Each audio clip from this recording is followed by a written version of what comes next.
तो आज मैं आपको एक अनोखी रहस्यमय कहानी सुनाऊंगा। अगर आप चैनल पर नए हैं तो अभी सब्सक्राइब कर ले तथा कहानी पूरा देखें। अंत में एक अनोखा रहस्य छुपा है। धन्यवाद। तो सुनिए।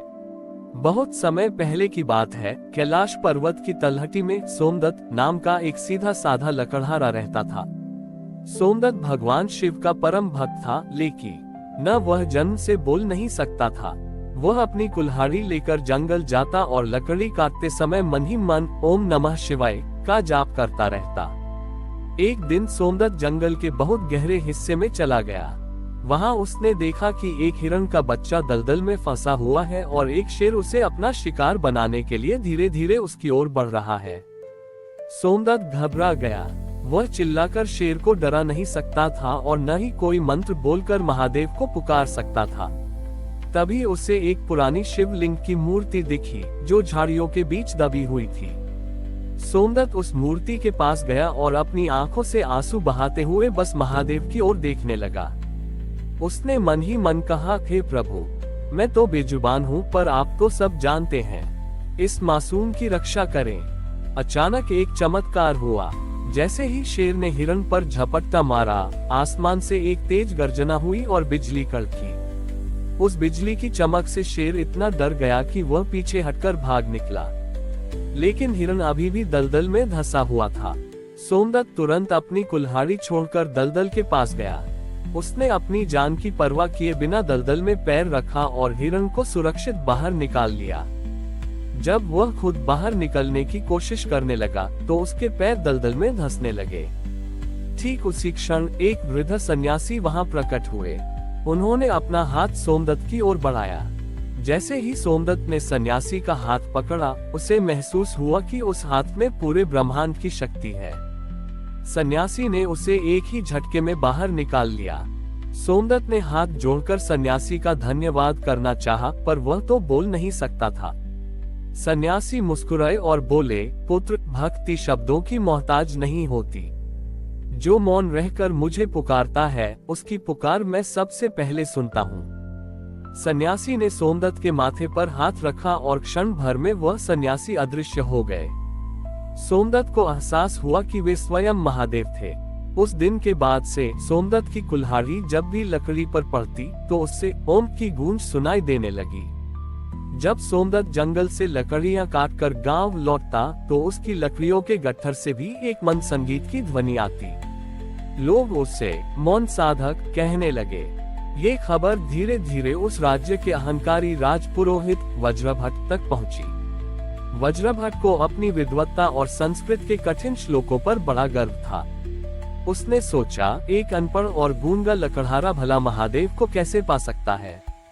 महादेव तो केवल शुद्ध मंत्रोच्चार से प्रसन्न होते हैं। वज्रभट्ट अपनी पालकी पर सवार होकर सोमदत्त की कुटिया पर पहुंचा।